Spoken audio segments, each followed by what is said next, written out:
स्वागत है आपका। आप देख रहे हैं सी न्यूज भारत। मैं हूं आपके साथ इशिता। वक्त हो गया अलीगढ़ बुलेटिन का। अलीगढ़ मुस्लिम यूनिवर्सिटी के जवाहरलाल नेहरू मेडिकल कॉलेज में टेम्परेरी सफाई कर्मचारी तीसरे दिन भी सुबह 9 बजे से रात 9 बजे तक धरने पर डटे रहे। उनका कहना है कि हफ्ते में केवल 3 दिन काम का आदेश उनके भविष्य को लेकर चिंता बढ़ा रहा है, क्योंकि बाकी दिनों में परिवार का पालन पोषण मुश्किल हो जाएगा। उन्होंने आरोप लगाया कि प्रशासन से कई बार संपर्क की कोशिश की गई, लेकिन न सुनवाई हुई न समाधान मिला। कर्मचारियों ने चेतावनी दी कि अगर मांगे नहीं मानी गई तो वे परिवार सहित धरने पर बैठेंगे। क्या नाम है आपका? मेरा नाम राहुल है। कार्य पर है आप? सफाई कर्मचारियों में। धरना किस चीज़ का लगा हुआ है? भाई धरना इस चीज़ का लगा हुआ है, मैं करीबन 7-8 साल से कंटिन्यू काम करके आया हूँ मेडिकल डिपार्टमेंट में, और अब जाके पिछले महीने 12 तारीख को इन्होंने हमारे हाथ में एक लेटर थमा दिया है। इसमें ये लिखा है कि तुम हफ्ते में 3 दिन काम करोगे, और ये मांग हमें सही नहीं लगी। हमने इनसे पूछा भी, अब हम 3 दिन काम करेंगे, 12 दिन हम कहाँ क्या करेंगे? तो इनके पास कुछ जवाब नहीं है। तो हमारे पास यही चीज़ था। कितने दिन से धरना चल रहा है ये? आज ये तीसरा दिन है हमारा। तो आपकी सुनवाई नहीं हो रही है इस पर? सुनवाई पहले दिन हमारे प्रॉक्टर साहब आए थे, उन्होंने आश्वासन भी दिया था। उसके बाद से अभी तक हमारी कोई सुनवाई नहीं हुई है।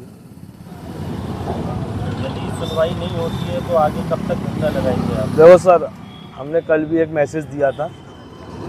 हमने ये मैसेज दिया था कि आज और कल का दिन हम बैठ रहे हैं। अगर सुनवाई कुछ नहीं होगी तो हम अपने फैमिली वालों को लाएंगे, चाहे 1 घंटे के लिए लाएं, चाहे 2 घंटे के लिए लाएं, चाहे पूरे दिन के लिए लाएं। हम फैमिली वाले के साथ धरना करेंगे। अगर ऐसा नहीं हो रहा, इसके बावजूद भी प्रशासन हमारे साथ नहीं दे रहा है, तो ऐसा है, हम जितने लड़के हैं, मैं लड़कों की गिनती नहीं बता सकता कितने कौन है क्या है, जितने मौजूद रहेंगे दवा ले आएंगे जहर की, मैडम को बुला लेंगे। मैडम तुमने भूख पे तो मार दिया, हमें रोजी रोटी तो छीन ली 10 साल काम करवा के, अब तुम दवा भी खिलवा दो पूरे फैमिली को हमारे। कितने कर्मचारी हैं इसमें पूरे टोटल? वैसे तो देखो सर जी 110 है, मगर इसमें से कुछ लोगों को कंटिन्यू काम कराया जा रहा है 26 दिन का। आगे क्या मांग करते हैं प्रशासन से? प्रशासन से हम यही मांग रखते हैं, जैसी हमारी कंटिन्यू ड्यूटी थी वैसी ड्यूटी हमें मिल जाए। जो तुम किसी और से करवा रहे हो वही हमसे भी करवा लो। जब हम 110 जन हैं, तुमने 110 लोगों की एक्सटेंशन और कैसे दे दिया? जब 10 साल से हम काम कर रहे हैं तो औरों की तो जरूरत ही नहीं थी जब 10 साल से, तो अब क्या जरूरत पड़ गई? मेरी सिर्फ इनसे यही मांग है, हमारी ड्यूटी पुरानी वापस दे दो हमें। नाम है आपका? सर मेरा नाम केशव देव है। इस पद पर है ये? सर मैं अटेंडेंट हूँ, लेकिन सर मुझे अभी हटा दिया गया है। उन्होंने ये बताया गया कि मतलब मैं करीबन 8-9 साल से काम कर रहा हूँ यूनिवर्सिटी में, लेकिन मुझे ये कहकर हटा दिया गया कि मतलब मैं काम बहुत ही वो छुट्टी ज़्यादा करता हूँ। लेकिन मसला सर ये था कि परेशानी होती है इंसान को, हारी बीमारी हो, घर में कोई हारी परेशानी होती है, तो सर उसके लिए मजबूरन छुट्टी वो करनी ही पड़ती, लेकिन इसके लिए मैं बताता गया हूँ कंटिन्यू।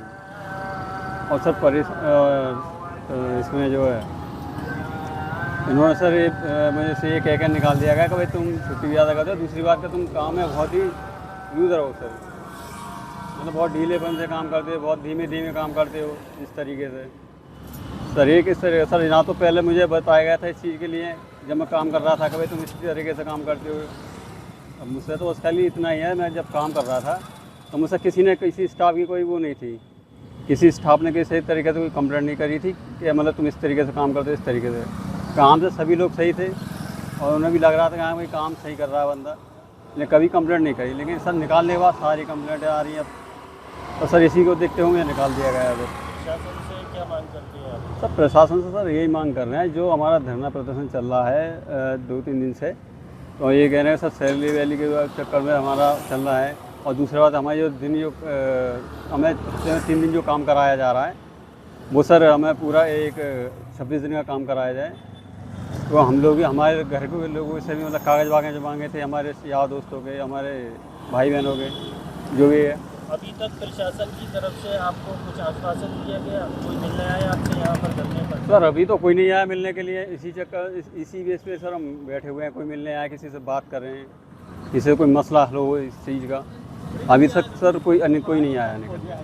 तो आपने कुछ एप्लीकेशन वगैरह दी है एडमिनिस्ट्रेशन को? सर वो सब दे चुके हैं सर, हम सारी दे चुके हैं उनसे बात करने के लिए, और उन्होंने टाइम भी दे रखे हैं अपने। नहीं सर अभी तक कोई नहीं आया। पूरी नहीं होती है तो धरना कब तक चलेगा ये? सर देंगे, जब तक मांग नहीं तो जब तक देखते हैं, धरना तो देंगे। अलीगढ़ से सी न्यूज़ संवाददाता संजीव शर्मा की रिपोर्ट। अलीगढ़ मुस्लिम विश्वविद्यालय के दर्जनों छात्र छात्राएं 75% अनिवार्य उपस्थिति के नियमों के विरोध में बाबा सैयद गेट पर धरने पर बैठ गए और गेट को कई घंटों तक बंद कर दिया गया, जिससे आने जाने वालों को परेशानी हुई। छात्रों ने प्रशासन पर अटेंडेंस को लेकर मनमानी का आरोप लगाते हुए मांग की कि मेडिकल, सामाजिक और तकनीकी कारणों को ध्यान में रखकर लचीलापन बरता जाए और किसी भी छात्र को केवल उपस्थिति के आधार पर परीक्षा से वंचित न किया जाए। उन्होंने कुलपति या जिम्मेदार अधिकारी से मौके पर आकर वार्ता कर लिखित आश्वासन देने की मांग की। विश्वविद्यालय प्रशासन स्थिति पर नजर बनाए हुए है और सूत्रों के अनुसार जल्द बातचीत शुरू हो सकती है। बाबा सैयद गेट बंद किया गया, क्या डिमांड है? देखिए, ये बाबा सैयद गेट पिछले काफी दिनों से ये बंद किया जा रहा है रेगुलर, लेकिन अभी तक इंतजामिया के कानों पे जू तंग नहीं रेंग रही है। और ये इसलिए बंद किया जा रहा है कि बच्चों ने एग्जाम्स दे दिए लेकिन इनके रिजल्ट नहीं दिए जा रहे हैं, और ये इंतजामिया का बहुत बड़ा फेलियर है कि आप किसी भी स्टूडेंट का अटेंडेंस की वजह से एग्जाम देने के बाद आप उसे डिटेन कर रहे हैं। ये नहीं हो सकता ना। आप बच्चों को बताइए, हर महीने की आपको अटेंडेंस भेजनी थी, हर महीने लड़कों को अटेंडेंस दिखाई जानी थी कि आपकी इस सब्जेक्ट में इतनी % अटेंडेंस है, और आपको ये मेंशन करना था कि हाँ इतने % अटेंडेंस पे हम देंगे। लेकिन इन्होंने कोई क्लियर ये नहीं किया कि 75% पे देंगे कि आप 65% पे देंगे। इन्होंने किसी तरह की कोई नोटिफिकेशन नहीं लगाई, और इन्होंने उन लोगों को जो कमजोर हैं, जो सीधे साधे छात्र हैं, उनके साथ जुल्म किया जा रहा है। उनसे एग्जाम, कई सारे बच्चे ऐसे हैं जिनका प्लेसमेंट हो चुका है, फाइनल ईयर के बच्चे, इनके फ्यूचर के साथ खिलवाड़ किया जा रहा है। तो ये सरासर गलत है। इंतजामिया को इस चीज पे एक बार फिर से सोचना चाहिए, और इन सब बच्चों के मतलब आप अगले साल से लिए जो भी कीजिए, लेकिन अगर आपने एंट्रेंस लिया है, एग्जाम लिया है, तो आपको रिजल्ट देना चाहिए, उन्हें पास करना चाहिए।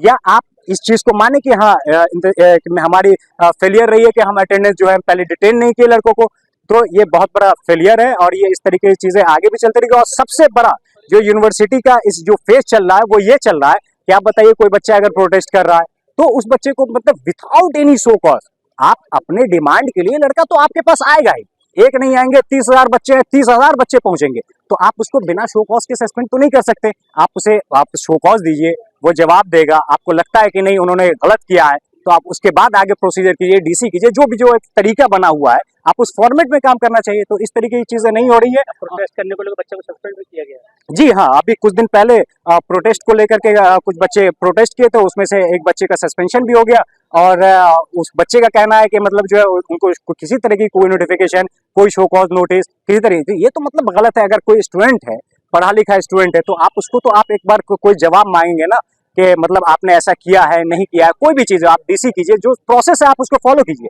लेकिन आप डायरेक्ट किसी बच्चे को सस्पेंड कर देना या कोई भी कार्रवाई करना, ये सरासर गलत है। आपके बच्चे हैं, यूनिवर्सिटी में फर्स्ट लेडी वाइस चांसलर बनी है, और दुनिया के अंदर जो अल्लाह से ज्यादा, अगर अल्लाह से के बाद अगर कोई किसी से मोहब्बत करता है तो वो माँ होती है, जो अपने बच्चों से मोहब्बत करती है। लेकिन यहाँ पे डायरेक्ट वाइस चांसलर मैडम ने जो सस्पेंशन किया है, ये गलत किया है। इसके लिए फिर से उन्हें सोचना चाहिए। इस मामले को लेकर बैठ गया सर, हमारा पहले भी यही मसला था, अभी भी यही है। हम 7th टाइम यहाँ पर आए, अटेंडेंस को लेकर हमारा मसला है। इन्होंने सर 75% अटेंडेंस का रूल्स रखा था, बिना स्टूडेंट को बताए। डिपार्टमेंट के अंदर कोई लिस्ट नहीं लगी है। उसके बाद ये लोग 75 से 40% पर आते हैं, 40% के बाद ये 30% पर आते हैं। हमारी यही मांग है कि अगर आप लोग 40 से 30% पर आ सकते हो, तो बाकी जो लोग 30 वाले बचे हुए हैं, आप इनका क्यों नहीं मसला हल कर रहे हो। और सर, ये फाइनल ईयर वाले स्टूडेंट्स हैं, चाहे वो मास्टर्स के हो, चाहे वो फिर ग्रेजुएशन वाले फाइनल ईयर के स्टूडेंट हो, इनको सर एंट्रेंस क्लियर था सबका एंट्रेंस, और उसकी वजह से ये काउंसलिंग भी नहीं कर पाए। इनका 1 साल का लॉस हो रहा है। तो हमारी यही मांग है कि हमारे रिजल्ट शो कर दीजिए और हम यहाँ से चले जाएंगे। सर, रोज आकर के बैठते हैं, 1 महीना हो गया बैठते बैठते हो गया है। हमें अच्छा खुद नहीं लग रहा है यहाँ पर बैठना। हम यहाँ क्यों बैठेंगे सर? अगर जो हमारी मांग है इसको पूरा किया जाए, इसी को लेकर के हम बार बार यहाँ पर आ रहे हैं। कई बार आपकी मीटिंग रही, किसको हम मीटिंग रहती है हमारी, लेकिन उसका कोई सोल्यूशन निकल करके नहीं आता। हर बार मीटिंग में हम यही बात रखते हैं कि अगर आपको 75% अटेंडेंस करनी थी तो आप हर मंथ की डिपार्टमेंट के अंदर लिस्ट लगाते, और हर महीने लिस्ट लगाने के बाद आप लोग फिर 75% रूल्स जो रहते हैं उस पर रहिए। आप फिर 40 क्यों करते हो? 40 को आप 30% पर लेकर के आते हो, और अगर आप 30 वालों का कर सकते हो तो बाकी लोगों को क्यों नहीं कर सकते? और अगर आपको 75% करना है, अगली बार से रूल्स रेगुलेशन के साथ में आप कीजिए, डिपार्टमेंट के अंदर हर मंथ की लिस्ट लगाइए, लेकिन इस बार जो बच्चे डिटेन है उन बच्चों का मसला सोल्व कराइए। और सर करीब 1000 के आसपास में बच्चे हैं, बाकी बच्चे अभी घर पे, क्योंकि आज से क्लासेस शुरू हुई है, वो बच्चे अभी यहाँ पर पहुंचे नहीं है, इसी वजह से यहाँ भीड़ कम दिखाई दे रही है। लेकिन ये मसला 1000 लोगों के साथ में, इनमें से कुछ स्टूडेंट्स ऐसे भी है जिनका मास्टर्स में एडमिशन हो गया था, थर्ड राउंड की काउंसलिंग इनकी निकल चुकी है। एक बच्चा एक एंट्रेंस के लिए 3 मंथ प्रिपरेशन करता है, इनका 1 ईयर लॉस है। अब ये लोग हमारी बात बिल्कुल सुनने को तैयार नहीं है। हम पहले कंट्रोलर जा रहे थे पिछले 3 दिन से, आज यहाँ पर इस वजह से आए हैं, इन्होंने कंट्रोलर के सारे गेट बंद कर दिए हैं। बाबे सैयद गेट बंद करना हमारी मजबूरी है। हमें अच्छा खुद को नहीं लग रहा है कि हम कोई गेट बंद करके लोगों को परेशान करना चाह रहे हैं। ये हमारा बिल्कुल इरादा नहीं है। गेट हमको इस वजह से बंद करना पड़ा। अगर ये लोग कंट्रोलर खुला रखते तो हम वहाँ जा करके बैठते, लेकिन इन्होंने आज सुबह से वो बंद कर दिया, हमें अंदर नहीं जाने दिया। इस वजह से हमने मजबूरी में यहाँ करके बंद किया। और हम तो खुद चाहते हैं सर, हम तो यहाँ क्यों बैठे गए, हम तो खुद चाहते हैं कि हम यहाँ से चले जाए। ये लोग सिर्फ हमारी बात सुने, हमारा मसला हल करें, उसके बाद हम यहाँ से चले जाएंगे। सर जब तक हमारी बात नहीं सुनी जाती, हम लोग यहाँ पर बैठे और इसी मांग के साथ में बैठे कि आप हमारा मसला सोल्व कीजिए। और जो अगर आपको रखना ही था तो 75% रूल्स बनाइए, अगली बार से आप रूल्स रेगुलेशन यूनिवर्सिटी के सही कीजिए। हम तो खुद सपोर्ट में इसकी कि आप 75 करते। सर ये हमारी यूनिवर्सिटी है, रूल्स रेगुलेशन मेंटेन करना इसमें हमारा फर्ज है, लेकिन पिछले 5 साल से अटेंडेंस को लेकर कोई भी मसला नहीं था। कोविड के बाद से इस बार फर्स्ट टाइम हुआ है, बच्चों को नहीं पता था, इस बार कोई मसला है। अलीगढ़ से सीनियर संवाददाता संजीव शर्मा की रिपोर्ट। अलीगढ़ में वैदिक ज्योतिष संस्थान के तत्वावधान में आयोजित पत्रकार वार्ता में वरिष्ठ अधिवक्ता इंदिरा जयसिंह द्वारा सुप्रीम कोर्ट में सहमति से शारीरिक संबंध की वैधानिक उम्र 18 से घटाकर 16 वर्ष करने के अनुरोध का विरोध किया गया। वक्ताओं ने इसे किशोरों के मानसिक, शारीरिक व सामाजिक विकास के लिए हानिकारक बताया। डॉक्टर दिव्या गुप्ता ने कहा कि इस समय पूर्व संबंध बच्चियों में गंभीर समस्याएं पैदा कर सकते हैं और ये गुरुकुल परंपरा व संविधान दोनों के विपरीत है। एडवोकेट सौरभ अग्रवाल ने वैज्ञानिक दृष्टिकोण से भी इसे खतरनाक बताया, जबकि आचार्य गौरव शास्त्री व अनिल तिवारी समेत अन्य लोगों ने भी विरोध दर्ज कराया। सौरभ अग्रवाल एडवोकेट, मैं अलीगढ़ में की प्रैक्टिस करता हूँ। लेकिन इसमें बात ये है कि मांग और आपूर्ति, जितने सवाल उसमें परिवर्तन अगर देखते हैं तो मांग और आपूर्ति से शुरू होता है। वो मांग जाएगा ना जाएगा, अगर वो मांग होती रहती है तो कहीं ना कहीं उसकी संभावना रहती है। क्या हुआ कि वर्तमान में सुप्रीम कोर्ट में भी इस तरह की मांग की गई, और इससे 2 वर्ष पहले 1 जुलाई 23 के भी दैनिक जागरण में अखबार में आई थी। मध्य प्रदेश के हाईकोर्ट की ग्वालियर बेंच ने केंद्र सरकार से इस प्रकार की मांग की है कि जो इसकी उम्र है आपसी सहमति शारीरिक संबंध बनाने की 18 वर्ष से करके 16 वर्ष की जाए। क्योंकि कोर्ट के जो आशय है वो कहीं ना कहीं ये होता है, उनके पास जो भी मुकदमे आ रहे होते हैं तो वो उसमें ये देखते हैं इस तरह के मुकदमे काफ़ी आ रहे हैं, तो उन्हें क्या लगता है मुकदमों की संख्या कम हो जाएगी और वो चीज़ें अपना निस्तारित हो जाएंगी। तो इसमें ये आशय जरूर है कि हमें इस संस्कृति पर काम करना है। पूरा विश्व क्यों हमारी भारत संस्कृति को वरीयता देता है, क्योंकि उसने इसका इतना अध्ययन किया है। हमारे जो शास्त्र हैं वो ऐसे नहीं बने किसी एक व्यक्ति के द्वारा नहीं, हर शास्त्र के हर उसको एक एक श्लोक और एक एक उसको देखते हैं तो बहुत सारी रिसर्च का नतीजा है। और इस रिसर्च के नतीजों को ऐसे इसलिए वो लोग जब समझते हैं तो उन्हें लगता है कि हाँ वाकई भारत विश्व गुरु है। तो इसीलिए ये हमारा जो आशय है कि इस तरह की चीज़ों की मांग के साथ साथ उस चीज़ का खंडन होना जरूरी है। अन्यथा कभी कभी ऐसा हो जाता है यदि विरोध नहीं होता तो जो मांग की गई है वो भी स्वीकार कर ली जाती है। अब ये किसी भी तरह से नहीं है, क्योंकि अगर इनको अपराध कम करने हैं तो अपराध कम करने के लिए बहुत ज़रूरी होता है आशय। किसी भी अपराध के लिए intention is the most important in any crime. तो उस आशय पे काम करना जरूरी है, और आशय पे काम करने के लिए स्वतः पे काम करना जरूरी है। क्योंकि हर व्यक्ति स्वयं नहीं जानता है कि वो कहाँ पर झूठ बोल रहा है और कहाँ पर झूठ नहीं बोल रहा है। और ये निश्चित सी बात है, जहाँ पर स्वतः प्रणाली है, अगर हम एक मनन के लेते हैं महाराष्ट्र में भी अगर शनि मंदिर है वहाँ पर ये कहते हैं किसी भी तरह की कोई बोल नहीं, क्योंकि व्यक्ति ने स्वयं पर अपना अंकुश लगाया हुआ है।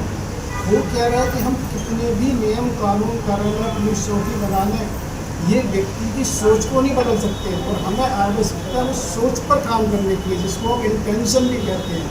और वो इंटेंशन के सुधार के लिए उसको व्यक्ति को स्वतः पर काम करना है, क्योंकि व्यक्ति जब ये समझेगा कि स्वतः का कोई अर्थ होता है, मैं जो कुछ भी कर रहा हूँ उस सब का कहीं ना कहीं परिणाम होना है। ऐसा नहीं हो सकता नहीं कि हमारे कार्य का फल होता है तो कार्य न होता क्या है, हमारा भारत वास्तव में ऐसा था है और रहेगा सनातन, लेकिन उसमें विश्वास में कहीं वो आ रहे हैं। अभी हम देखते हैं हमारे श्रावण मास चल रहा है, कांवर कहीं देखिए कितने उससे भक्त और उसे वो पूरा करते हैं। तो अब सिर्फ इसमें कुछ नहीं रह जाता है कि उनकी इस सत्य को जागृत करना कि भाई तुम्हारे इस भक्ति का भी प्रणाम मिलता है, यदि हम कहीं पर कोई भी गलत काम करते हैं तो उसका भी प्रणाम मिलेगा ही मिलेगा। लेकिन उस चीज़ जानना चाहते हैं, सुप्रीम कोर्ट यही कह रहा है कि सभी सामाजिक संगठनों को इस पर अपनी प्रतिक्रिया देनी चाहिए। कैसे विश्व हिंदू परिषद है, अभी कोई स्टेटमेंट नहीं आया, तो कभी कभी क्या होता है कि उन्होंने एक तरह से नज़रअंदाज कर दिया तो वो चीज़ें स्वीकार हो जाती हैं। हमारा इस प्रेस वार्ता के थ्रू यही आशा है कि सब अपनी स्वीकृति स्पष्ट दें। होना ये कि ये जो संबंध बनाने की बात है कि आखिर ये है क्यों, आप एक तरफ से विवाह को तो कहते हैं 21 वर्ष किया जाए, आखिर sexual relation why it is so much important, भाई विवाह क्यों नहीं है, मतलब आप विवाह को अगर आपको कराना तो विवाह 16 वर्ष पर करा दीजिए। हमारी संस्कृति में जिसको बाल विवाह एक अवसर बनाया गया, लेकिन उसको पीछे थीम नहीं समझा गया। क्योंकि आप एक बात बताइए, पूरी दुनिया में कभी भी लोग एक से नहीं हो सकते, किसकी मांग और किसकी आपूर्ति क्या है। तो हमारा एक सिस्टम बनाया है कि भाई बाल विवाह कर दो, बहुत बाद में कर दो। अब किसी व्यक्ति विशेष को हम ये कहेंगे किसकी क्या मांग है, नहीं पूरी की जा सकती। तो इसी तरह से ये होना चाहिए, अगर सेक्सुअल रिलेशन केवल विवाह के बाद ही होने चाहिए। अगर आपको समाज को कहीं ऐसा लगता कानून देगा हो, तो हम ये कहेंगे कि उनकी विवाह की उम्र भी कम की जाए। यदि हम धर्म को परास्त करने की कोशिश करेंगे, धर्म को नीचा गिराने की कोशिश करेंगे, तो धर्म हमें नष्ट करेगा। आज के समय में जो स्थितियाँ देखने में आ रही हैं, चल रही हैं, जो कि हमारा युवा पीढ़ी जो है वो पाश्चात्य संस्कृति की ओर बहुत तेज़ी से बढ़ रहा है। संस्कारों की कमी कह सकते हैं, आध्यात्मिकता की कमी कह सकते हैं, सद्गुरुओं की कमी कह सकते हैं, और हमारे धर्म ग्रंथों को न पढ़ना भी उसका कह सकते हैं, या उसमें बड़ा सहयोग कह सकते हैं कि सोशल मीडिया। आज सोशल मीडिया पर जो युवा वर्ग एक ऐसी चीज़ें देख देख करके अपने मन को विकार से युक्त करते चले जा रहे हैं कि जिससे उनके अंदर परस्पर एक दूसरे के प्रति, विपरीत लिंग के प्रति आकर्षण की भावना उत्पन्न होती चली जाती है। और ये कार्य समय से पूर्व होता है, जिससे धर्म की हानि होती है। धर्म ने बताया कि विवाह के बाद ही शारीरिक संबंध बनाना चाहिए। यदि कोई व्यक्ति विवाह से पूर्व शारीरिक संबंध बनाता है तो ये बहुत बड़ा एक अपराध होता है, ये पाप होता है, और ये अक्षम्य पाप होता है। इसीलिए भारतीय संस्कृति में विवाह से पूर्व किसी भी स्त्री को कोई व्यक्ति देखता है तो उसको माँ के रूप में देखेगा, उसको बहन के रूप में देखेगा। इसके अतिरिक्त अगर कोई व्यक्ति पर दृष्टि डालता है किसी स्त्री के ऊपर तो बहुत बड़ा अपराध का भाग होता है। इसी का उद्देश्य है कि जब विवाह संस्कार होता है उस समय जो स्त्री होती है, कन्या होती है, वो मुख ढक कर के बैठती है वहाँ, जो कि परस्पर यदि दृष्टि पहुँचेगी तो बहन का भाव या उसके अंदर माँ का भाव उत्पन्न होगा। जब वो वर देखता है कि जब उसका सौमंगलीकरण कर देता है, जब उसके सिंदूर लगा देता है, तब उसका हस्त ग्रहण, पाणी ग्रहण करता है, उस समय वो पत्नी के रूप में जब चेहरा देखता है तो पत्नी रूप में स्वीकार करता है। आज हम लोग क्या कर रहे हैं कि अवस्था हुई नहीं, उससे पहले लिविंग में रहना पसंद कर रहे हैं। जो भारतीय संस्कृति कभी इसको स्वीकार नहीं करती थी, आज जो पाश्चात्य संस्कृति है लिविंग में रहने की, उसको आज हम युवा वर्ग स्वीकार कर रहे हैं।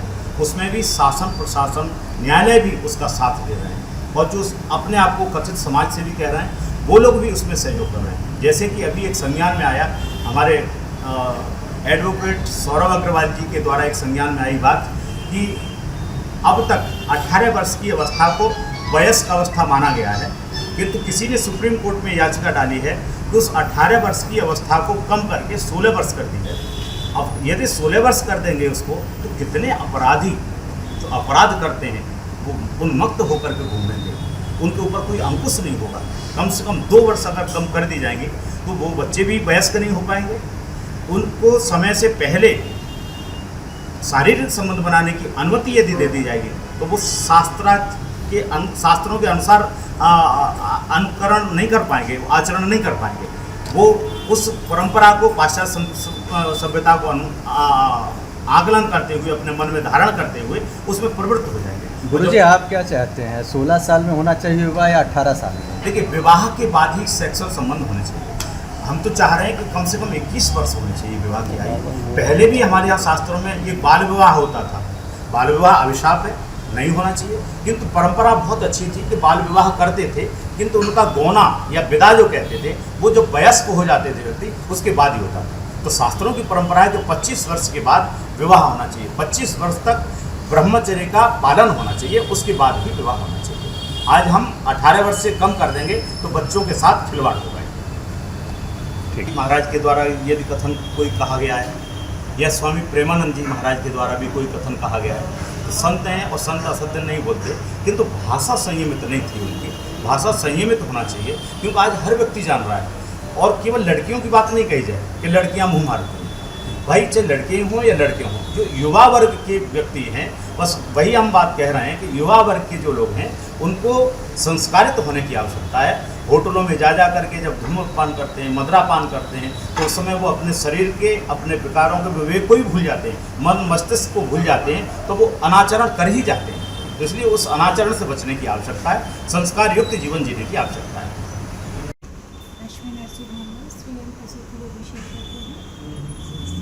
अभी जैसा कि सौरभ भाई सब ने तो बताया कि जो सुप्रीम कोर्ट एज का चेंज करने वाला है, तो मेडिकली मैं इतना कहना चाहूँगी कि 18 साल से पहले तो लड़कियाँ भी इतनी परिपक्व नहीं होती हैं।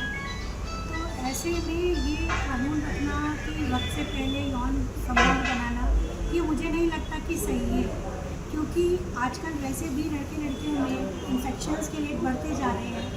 एक समय था जब बाल विवाह होता था तो सर्वाइकल कैंसर, यूट्रस के मुंह का कैंसर बहुत कॉमन था और बच्चियों में इन्फेक्शन बहुत होते थे। दोबारा से लौट के आज के समय में फिर वही शुरू हो गया। फ़र्क इतना है, भले यार बाल विवाह नहीं है, लेकिन फिर भी आजकल लड़कियों में इन्फेक्शन की दर बहुत ज़्यादा कॉमन हो गई है। लड़कों में भी आप लोग सुन ही रहे होंगे, HIV, हेपेटाइटिस B, ये सब कितना बढ़ता जा रहा है। ये सब बीमारियाँ कहाँ से आ रही हैं? ये यौन जितने सेक्शुअली कॉन्टैक्ट्स हैं इनकी वजह से ही बन रहा है। तो हम लोग तो इसके फेवर में नहीं है, क्योंकि कम एज में मल्टीपल पार्टनर्स के साथ सेक्सुअल कांटेक्ट होने से ये जितनी बीमारियां ये बनती हैं, उनकी वजह से इनफर्टिलिटी, आजकल बांझपन की परेशानी बढ़ रही है, वो भी बढ़ रही है। और लास्ट में सर्वाइकल कैंसर, बच्चेदानी के मुंह का कैंसर आजकल बहुत ज़्यादा बढ़ रहा है, जो कि हम लोग सोच भी नहीं सकते थे। इतना वैक्सीन हम लोग लगा चुके हैं, लोगों को जागरूक कर रहे हैं, लड़कों को, लड़कियों को, सबको कैंसर के वैक्सीन लग रहे हैं। उसके बावजूद भी ये दर बढ़ती जा रही है, कैंसर की, इन्फेक्शन की, बांझपन की। इन सबको देखते हुए हमें बजाय इसके कि हम इंसेमिनेशन की यौन जो संबंध है इनकी उम्र कम करने की जगह उससे अच्छा कि हम विवाह की उम्र कम कर दें, वो बेटर होगा। और तब तक में फुली मैच्योर होने दें हम लड़के लड़कियों को, उसके बाद ही हम उन्हीं की तरफ बढ़ाएं तो ज़्यादा अच्छा है। दूसरी चीज़, आप आजकल सुन रहे होंगे यंगस्टर्स में कितना ज़्यादा एंग्जाइटी, डिप्रेशन, सुसाइड, ये सब कितना बढ़ गया। इसके पीछे ये भी एक बहुत बड़ा कारण है। अगर जल्दी मान लीजिए सेक्सुअल कॉन्टैक्ट हो भी जाते हैं तो क्या उनकी शादी कर देंगे? ना वो खुद करने को तैयार होंगे, क्योंकि सबको कैरियर चाहिए, ना पेरेंट्स करेंगे। नतीजा क्या होगा? नतीजा फिर वही डिप्रेशन, एंग्जाइटी। आज उसने उसको छोड़ दिया, कल उसने किसी और को पकड़ लिया, तो डिप्रेशन, सुसाइड ये सब बढ़ ही रहा है और बढ़ना है, मैडम नहीं होगा। तो मैडम, प्रबुद्ध लोगों के पहल करने की आवश्यकता है, जैसा कि आज कहा, धर्म गुरुओं को, हिंदुवादी संगठनों को इसके लिए आगे आना चाहिए, क्या कहेंगे? सभी को आना चाहिए। मुझे लगता है ये प्रॉब्लम सबकी जेन्युइन प्रॉब्लम है, ये खाली संगठन की, धर्म की ही नहीं। धर्म के अलावा सोसाइटी का एक अंग है। सबके पास बच्चे हैं, सबके लड़के लड़कियां हैं, सब अपने बच्चों का भला चाहते हैं। किसी भी एक माता पिता, चाहे वो अनपढ़ हो, शिक्षित हो चाहे शिक्षित, आप किसी से पूछ लीजिए, कोई चाहता है मेरे बच्चों का बुरा हो। और ये सब काम तो और बुरा करने वाले हैं। ये शादी पहले कर तो ज़्यादा अच्छा है। शादी के बिना इन संबंधों का क्या वजूद है? आपको पता है क्या वजूद है? कितना चल रहा है, सब इसी वजह से तो चल रहा है, क्योंकि सबको आज़ादी चाहिए। कौन सी आज़ादी है? कैसी आज़ादी है? किस चीज़ की आज़ादी है? सिर्फ क्षणिक सुख की आज़ादी। ये हमें कहाँ पहुँचा है? हमारी सोसाइटी को कहाँ पहुँचा रहा है? क्या एक गृहस्थ भी चाहता है कि मेरे बच्चे ऐसे निकले? दूसरों को देख के आप बात बना देंगे, लेकिन अपने बच्चों के लिए कोई नहीं चाहता ही है। तो इसीलिए हर एक को, हर इंसान को करना चाहिए। अलीगढ़ से सी न्यूज़ संवाददाता संजीव शर्मा की रिपोर्ट। अलीगढ़ जनपद के खींटकारी गांव में ग्राम प्रधान पर ग्रामीणों ने आधार कार्ड बनवाने के नाम पर प्रति व्यक्ति 800 रुपए की अवैध वसूली का आरोप लगाया है। इस संबंध में ग्रामीणों ने जिलाधिकारी कार्यालय पहुंचकर शिकायत की। साथ ही आधार कार्ड बनाने वाले व्यक्ति ने वायरल वीडियो में से इस वसूली की पुष्टि की। मामला हरदुआगंज थाना क्षेत्र का है, जिसे लेकर ग्रामीणों में रोष है। जिलाधिकारी ने मामले की जाँच के आदेश दे दिए हैं। ये जिलाधिकारी कार्यालय पर आए हुए हैं।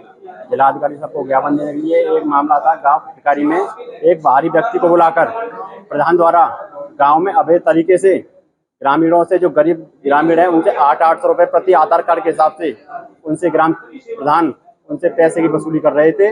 आधार कार्ड वाले व्यक्ति ने उससे मना किया कि हम 800 रुपये नहीं लेंगे, लेकिन प्रधान द्वारा उसको धमकाया गया कि उससे तुम्हें कोई मतलब नहीं है।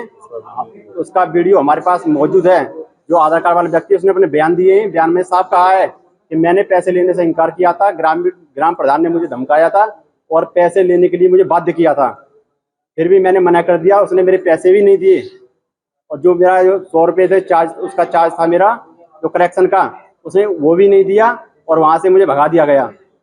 और ग्रामीणों से 800 रुपये की वसूली की गई है और जिसके हमारे पास अभी वीडियो मौजूद है, उन्होंने बयान दिए हैं। जिलाधिकारी ने आश्वासन दिया है जांच कराकर उन पर सख्त कार्रवाई की जाएगी। कितने लोगों के अपना आधार कार्ड बनाया? कम से कम 100 लोगों का आधार कार्ड बनाया है गांव में। सभी से 800 रुपये लिए गए हैं और जिलाधिकारी साहब ने भी आश्वासन दिया है कि हम इसकी सख्त कार्रवाई की जाएगी। जांच यहाँ कम से कम है 20-25 लोग के करीब आए हुए हैं। चांद का खिटकारी के रहने वाले हैं, जिला अलीगढ़, गाँव खिटकारी। कहाँ पर आए हो? जिला अधिकारी के पास शिकायत लेके आए, आधार कार्ड की शिकायत। कितने पैसे ज्यादा क्यों लिए? 800 रुपये। किस चीज के लिए? आधार कार्ड बनाई के प्रधान के द्वारा। इनका आधार कार्ड बनवाया था? लड़की का बनवाया था। पंचायत खिटकारी में हो रही धांधलेबाजी को लेकर आज जिला अधिकारी जी के पास आए थे विज्ञापन लेके। हमारे गांव खिटकारी में आधार कार्ड फर्जी बनाए जा रहे थे, जिसमें ग्राम प्रधान सम्मिलित हैं। फर्जी आदमी को बुलाकर वहां एक आधार कार्ड बनाने के लिए 800 रुपये लिए जा रहे हैं। मजदूर संघ के आदमी 800 रुपये एक आधार कार्ड के बनाने का कैसे देंगे, जिसका एक संकलन वीडियो है जो वहाँ बनाने आए थे आधार कार्ड, जिसमें कहा जा रहा है कि मैं तो 100 रुपये ले रहा था, ग्राम प्रधान ने 800 रुपये लेने के लिए कहा है, जिसका हमारे पास वीडियो भी है। जो पीड़ित हैं, मैं उनके साथ आज जिलाधिकारी जी से मिलने आया हूं, जिसका विज्ञापन हमने जिलाधिकारी जी को दे दिया है। मैं पीड़ितों से कहूंगा वो अपनी बात को मीडिया के सामने रखें, क्योंकि मीडिया भारत का चौथा स्तंभ है। ग्राम प्रधान खिटकारी ने बुलाया था आधार कार्ड बनवाने के लिए, जिसमें उन्होंने पब्लिक से 800 रुपये लेने की बात बोली थी। नए आधार कार्ड के 400 और करेक्शन जिनके होते हैं और जिनके पास डॉक्यूमेंट नहीं है उनके 800। और जबकि मेरा जो फीस था वो सरकारी रेट के मुताबिक नए आधार कार्ड का निःशुल्क और जो करेक्शन होता है उसका 100 रुपये था। इसका जब मैंने ग्राम प्रधान को बताया कि मैंने आप एक्स्ट्रा चार्ज ले रहे हैं, तो इस पर उन्होंने मुझको बोला कि आप कुछ मत बोलो, आप बस केवल बोल देना पब्लिक को, बाकी हम देख लेंगे। इसके बाद में क्या हुआ क्या नहीं हुआ मुझे नहीं पता। उन्होंने लास्ट में जब मेरा ऐसा हुआ तो जो मेरी फीस कटी थी वो उन्होंने मुझे देके मुझे वहाँ से भेज दिया। इसके बाद क्या हो रहा है क्या नहीं हो रहा है इसका में क्या है कि जब मैंने उनको बताया कि वो फीस का हिसाब हुआ तो उन्होंने ग्रामवासियों से 800 रुपये लिए, जिनके डॉक्यूमेंट नहीं थे, और जिनके पास डॉक्यूमेंट थे उनसे 400 रुपये का चार्ज लिया है। और इसके बाद जब ग्रामवासियों ने जब उनका विद्रोह किया तो इस एवज में मेरा उससे घर से निकलना दूभर हो गया। और मेरी जो मोटरसाइकिल है जिसका गाड़ी संख्या UP 81 A22 8557 वो पुलिस चौकी में जमा है, जिससे मुझे वापस सौंपने की कृपा करें। तो उस चीज़ के आपने मना किया था कि मैं 800 रुपये नहीं लूँगा, फिर भी प्रधान ने आपसे ज़बरदस्ती की 800 रुपये लूँ। उन्होंने बोला आपको इससे कोई मतलब नहीं, वो हम देख लेंगे। फिर भी प्रधान माना नहीं, 800 रुपये लिए। जी फिर भी 800 रुपये लिए हैं। अलीगढ़ से सी न्यूज़ संवाददाता संजीव शर्मा की रिपोर्ट। अलीगढ़ जनपद के थाना अकराबाद क्षेत्र में प्रॉपर्टी डीलर की संदिग्ध मौत के मामले में नया मोड़ ले लिया है, जहां मृतक के पुत्र ने पैसे के लेन देन को लेकर हत्या का आरोप लगाते हुए 5 लाख रुपए हड़पने की बात कही। उसने एक नामजद और 2 अज्ञात लोगों के खिलाफ थाने में तहरीर देकर कार्रवाई की मांग की। परिजनों और ग्रामीणों का आरोप है कि अब तक पुलिस ने कोई कार्रवाई नहीं की, जिस कारण वे उच्च अधिकारियों से न्याय की गुहार लगा रहे हैं। मेरा नाम मेजर सिंह, चांदपुर मिर्जा। क्या मामला कैसा है? मेरे भाई की डेथ हो गई थी करेला पर 24 तारीख की, 24 ना 25 तारीख की थी। हाँ जी। क्या मामला? मामला वो किसी ने फोन, प्रॉपर्टी डीलर का काम करते थे, किसी ने फोन करके उन्हें बुलाया था कि तुम आ जाओ, हम अकराबाद पे आपसे बात करेंगे। तो फिर वहीं उन्हीं लोगों ने वहाँ जमीन फमीन कुछ ये दिखाया या क्या करा, कुछ पता नहीं मेरे को। तो ऐसा लग रहा है कि उन्हीं लोगों ने करा होगा, जो जहर जो दिया है।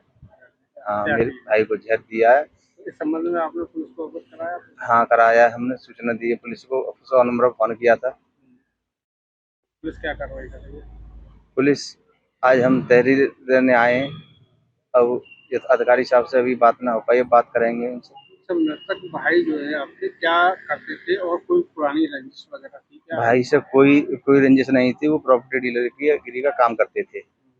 उनके साथ के और भी लोग थे, कोई उनके साथ के जो लोग थे। जिस तरीके से आप तहरीर में एक हत्या का आरोप लगा रहे हैं, तो उसमें क्या लग रहा है आपको? कोई लेन देन का मामला है? हाँ, लेन देन का मामला था। एक उनका चेक था, वो बाउंस हो गया। तो हमें यही लग रहा है कि उनकी हत्या करी गई है, मुंह से फुसका जब निकल रहा था पैसे के लेन देन में। अलीगढ़ से सी न्यूज़ संवाददाता संजीव शर्मा की रिपोर्ट। अलीगढ़ के रामघाट स्थित एक रेस्टोरेंट में Inner Wheel club of Aligarh Mansi द्वारा तीज एवं अधिष्ठान समारोह धूमधाम से मनाया गया। कार्यक्रम की शुरुआत दीप प्रज्वलन, प्रार्थना और गणेश वंदना से हुई। क्लब अध्यक्षा नीरज द्विवेदी और सचिव आरती श्रीवास्तव सहित पदाधिकारियों का अधिष्ठापन किया गया। मुख्य अतिथि पीडीसी डॉक्टर दिव्या लहरी, ज्योति मित्तल, कनक सक्सेना सहित सभी सदस्याएं उपस्थित रहीं। सांस्कृतिक कार्यक्रमों में तीज गीत, नृत्य और मल्हार गाए गए। 6 नए सदस्य भी क्लब से जुड़े। समारोह का समापन धन्यवाद प्रस्ताव और राष्ट्रीय गान के साथ हुआ। कहाँ पर आयोजन किया गया? क्या आज यहाँ पर Inner Wheel club of Aligarh Mansi का अधिष्ठापन समारोह हुआ है, जिसमें कि अभी नया कार्यभार इन्होंने अपना, नीरज द्विवेदी जी इस क्लब के अध्यक्ष हैं, उन्होंने कार्यभार संभाला है और इनकी पूरी टीम ने भी पेन पहनी है और इन्होंने कॉलर सेरेमनी हुई है। साथ में दिव्या भाभी हैं, डिस्ट्रिक्ट सीसी और पीडीसी, और सीजीआर कनक सक्सेना जी भी, और इनके क्लब के सभी पदाधिकारी हैं और मेंबर्स हैं। साथ में ये लोग आज तीज महोत्सव भी कर रहे हैं। जैसा कि हमारे इनरव्हील में परंपरा रहती है कि हम लोग साथ में फ्रेंडशिप और सर्विस को एंजॉय करते हैं और एक साथ ही हम मिलके इस संस्था के थ्रू भारतीय परंपरा के अनुसार तीज त्योहार भी मनाते हैं और प्रोजेक्ट्स भी करते हैं, जो हमारे को इंटरनेशनल और एसोसिएशन लेवल से मिलते हैं। इस बार हमारे यहाँ डिस्ट्रिक्ट चेयरमैन जो हैं वो काशीपुर से सुरुचि सक्सेना जी हैं, एसोसिएशन प्रेसिडेंट ज्योति महिपाल जी हैं। तो थीम हमें मिला है lead step up and lead by example. इसका मतलब यही है कि एक एक कदम हम ऊपर बढ़ाएं और एक एग्जांपल सेट करें दुनिया के लिए, मिसाल बने अपने कार्यों से, और जहां कोई नहीं पहुंचता वहां जाके हम लोग कार्य करें, बस्तियों में या ऐसी जगह जहां पे बहुत ज़्यादा ज़रूरत है। तो हम सब मिलके इसका एक प्रण भी यहाँ पर लेते हैं इंस्टॉलेशन के माध्यम से, अपने फ्यूचर प्लान्स भी ये लोग बताते हैं। आपको अध्यक्ष पद पर चुना गया, क्या रहेंगे आप? मैं वैसे अध्यक्ष पद पर चुनी हुई हूँ। आज मुझे बहुत ही अंदर से फीलिंग बहुत अच्छा लग रहा है और मेरी टीम भी बहुत एक्साइज है और हम सब लोग आज तीज का प्रोग्राम भी कर रहे हैं। तीज के प्रोग्राम में हम सारी हमारी सखियाँ डांस वगैरह पर। संगठन को आगे कैसे बढ़ाएंगे आप? संगठन को हम आगे स्ट्रेस बनाएंगे। हमारी संगठन में हम और भी अपनी फ्रेंड सर्कल को जोड़ेंगे और एक दूसरे से सब लोग, और आगे प्रोग्राम करेंगे जो हमारे ऊपर से आते हैं, उनको आगे बढ़ा के टीम को आगे बढ़ाएंगे इस तरह से। मैं डॉक्टर दिव्या लहरी, पीडीसी और डिस्ट्रिक्ट सीसी हूँ इस समय, constitution credential committee chairman. Mansi के अधिष्ठापन समारोह में आज अध्यक्षता की है, अध्यक्ष बनी है नीरज जी। इनकी पूरी टीम को बहुत बहुत बधाई, और बहुत सारे नए मेंबर्स क्लब से जुड़े हैं, ये बहुत अच्छी बात है। और क्योंकि क्लब ग्रो कर रहा है, लास्ट ईयर से इस साल इनकी यहाँ सदस्य संख्या बढ़ी है, और इनरव्हील का अपना ये एक अंतर्राष्ट्रीय सबसे बड़ी महिलाओं की संस्था है। और हमारी जो डिस्ट्रिक्ट चेयरमैन है काशीपुर से, उन्होंने जो गोल्स दिए हैं उनको पूरा करने के लिए ये लोग कटिबद्ध हैं, उसी हिसाब से कार्य भी करेंगे और गोल्स भी बहुत अच्छे हैं। एक दो तो मैं बताना चाहूँगी, जैसा कि उन्होंने स्टेम लैब बनाने के लिए कहा है कि हम लोग स्कूलों में जाके स्टेम लैब बनाएं या हम हेल्थ एटीएम को स्थापित करें, मिल्क बैंक बनाएं। तो इस तरह के जो प्रोजेक्ट्स हैं वो समाज में की ज़रूरत है। आजकल हमारे देश में बच्चे पढ़ तो रहे हैं लेकिन इनोवेटिव आइडियाज़ नहीं डेवलप हो रहे हैं, तो उसमें इस तरह के जब लैब बनेंगे स्कूलों में तो निश्चित रूप से बच्चों के अंदर एक आविष्कार की प्रवृत्ति आनी चाहिए, नया करने की प्रवृत्ति आनी चाहिए। उस तरफ भी देश समाज आगे बढ़ेगा तो देश आगे बढ़ेगा। तो इनर व्हील के मेंबर इसी के प्रति समर्पित हैं कि हम अपने देश के लिए इस संस्था के माध्यम से कुछ कर सकें। अलीगढ़ से सीनियर संवाददाता संजीव शर्मा की रिपोर्ट। अलीगढ़ के धनीपुर ब्लॉक प्रमुख पर भ्रष्टाचार और पक्षपात के आरोप लगाते हुए भाजपा कार्यकर्ताओं ने डीएम कार्यालय के बाहर जोरदार धरना प्रदर्शन किया।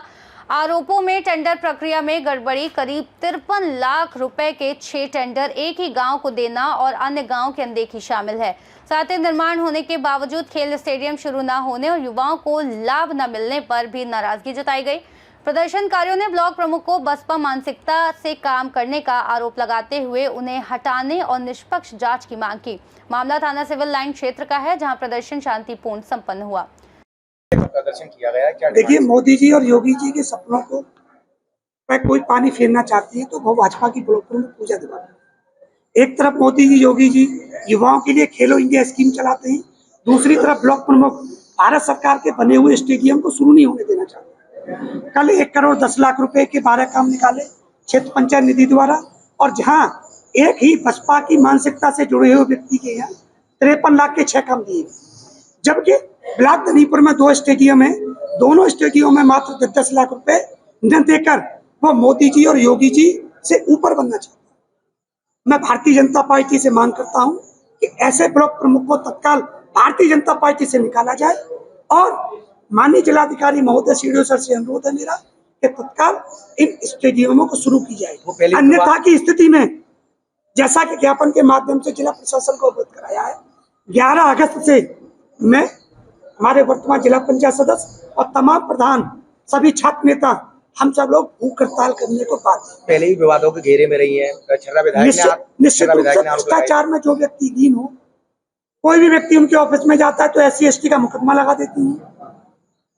भाजपा की ब्लॉक प्रमुख होते हुए बसपा के लोगों के काम करती हैं, तो ऐसी ब्लॉक प्रमुख का चरित्र चाल चले तो चलन उजागर है। लेकिन हम लोग डीएम साहब से अनुरोध करते हैं, क्योंकि वो हेड ऑफ फादर है डिस्ट्रिक्ट के, अगर हमारा संज्ञान नहीं लिया गया तो 11 अगस्त से जिला कलेक्ट्रेट पर हम सब लोग भूख हड़ताल करने को पाते होंगे, जिसकी जिम्मेदारी शासन ने लेगी।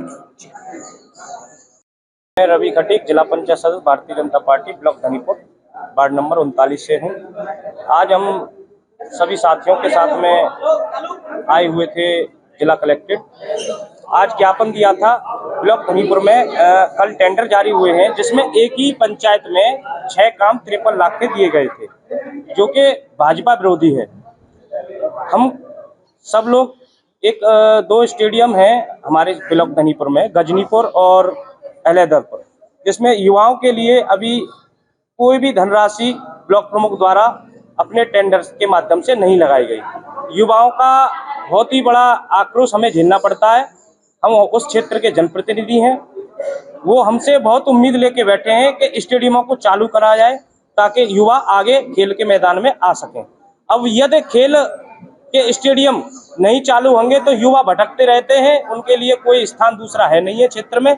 हम कहना चाहते हैं, भाजपा मानसिकता की जो सोच रखने वाले हमारे प्रदेश के मुखिया हैं और सब प्रदेश के हमारे बहुत बड़े लीडर हैं, उनसे कहना चाहता हूं ब्लॉक धनीपुर पर ध्यान दिया जाए, ताकि ऐसे भाजपा के जो ब्लॉक प्रमुख हैं धनीपुर के, वो बसपा के समर्थन में काम करा रही हैं। जिसका एक मेरे पास फोटो भी है लोकार्पण पट्टिका का, जिसमें मैं आपको साफ साफ दिखा दूंगा। एक जिला पंचायत सदस्य हैं वीरपाल दिवाकर की पत्नी दुर्गेश दिवाकर जी, जिसमें उनके क्षेत्र में काम किए गए थे। उनकी लोकार्पण में उनकी नाम की एंट्री भी है, जबकि हम भाजपा के उसी ब्लॉक से जिला पंचायत सदस्य। हमारे क्षेत्र में जो काम हुए हैं उसमें कहीं हमारे जिला पंचायत सदस्य यानी भाजपा के जिला पंचायत सदस्य का कहीं भी नाम नहीं है। आज हमने डीएम साहब को ज्ञापन दिया गया है जिसमें भाजपा जो कार्य 12 काम जो कल टेंडर निकाले गए हैं उसमें हमने दिया है कि 10-10 लाख रुपए का गजनीपुर अलहदापुर पर यदि ब्लॉक प्रमुख की निधि से कार्य हो जाए तो बहुत उचित रहेगा। अन्यथा इन विकास कार्यों का जो टेंडर हुए हैं हम उनका विरोध करते हैं, उन्हें निरस्त कराने की जिलाधिकारी महोदय जी से और सीडीओ साहब से विनती करते हैं और आने वाले 11 तारीख तक यदि ऐसा नहीं होता है। अलीगढ़ से सीनियर संवाददाता संजीव शर्मा की रिपोर्ट। अलीगढ़ बुलेटिन में फिलहाल इतना ही। देश और दुनिया की तमाम बड़ी जानकारियों के लिए बने रहिए सी न्यूज़ भारत के साथ।